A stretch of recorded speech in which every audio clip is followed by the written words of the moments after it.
What if I told you the most valuable gold in Nigeria grows in the dirt and belongs in a teacup? Here's why 99% of us may have been looking at the wrong green investments. It was council election day in Abuja. There was a lot of moving ballot boxes, people were discussing results, and the whole atmosphere was filled with politics just like dust.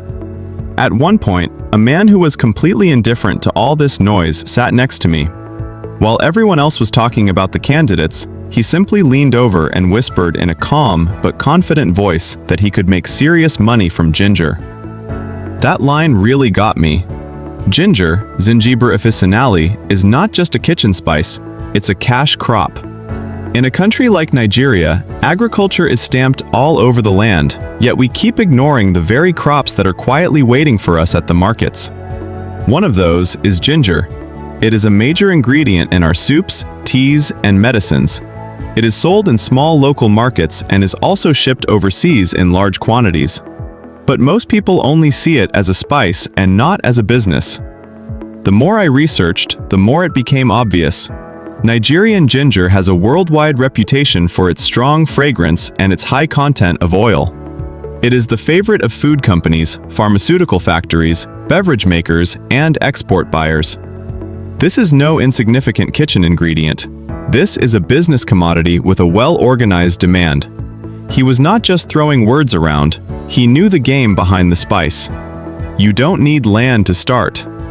A lot of people think that farming is all about buying land. Such a mindset becomes a stumbling block, and they don't even try. Ginger money-making certainly does not have to start with land. It can also start in the value chain.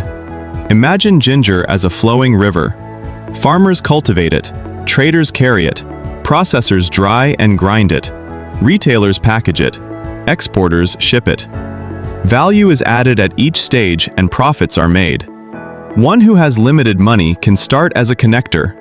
Go to ginger-growing communities in states like Kaduna, Nasarawa, or Niger. Establish connections with farmers.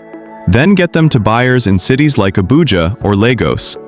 Margin per bag becomes a walk-in income without landholding. The practice of rhizome arbitrage as a strategy. Seed rhizomes are also another point of entry.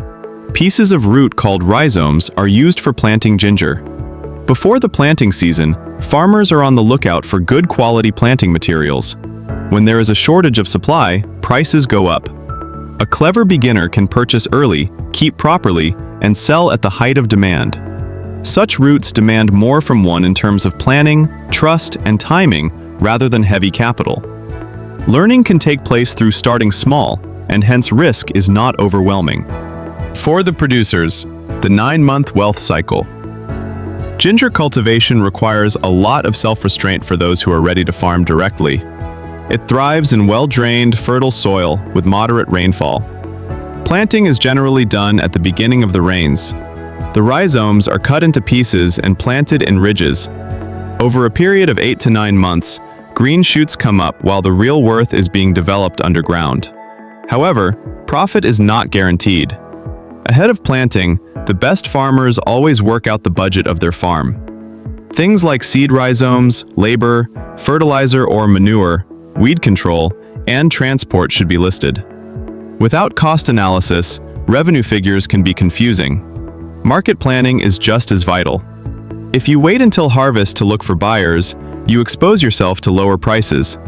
Clever traders talk to spice traders, processors, and bulk buyers even before harvest season. Some even get the contract early. One of the quarantine measures in ginger is disease control. The ginger of one's farm can become rotten if it is grown in soil that is not properly drained. A single error in choosing farmland can wipe out all the work in a matter of months. This is the reason why good site selection and healthy seed are the two main factors.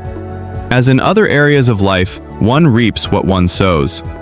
Ginger is a good investment when you treat it as a business and not as a gamble. The real fortune, moving up the value chain. Raw ginger has a good value. However, ginger that has been processed has an even higher value. Thus, this is the point where one can really build their fortune. Besides being washed and dried, the harvested ginger can also be split, ground into powder, or packaged under a brand. Each stage brings some value. So, compared to the farmer who only sells the raw produce, a farmer who also processes and packages the product can make more money. Premium prices in the market are usually offered by restaurants, supermarkets, and health stores for clean and well-packaged products. Export markets require quality standards but provide very good returns.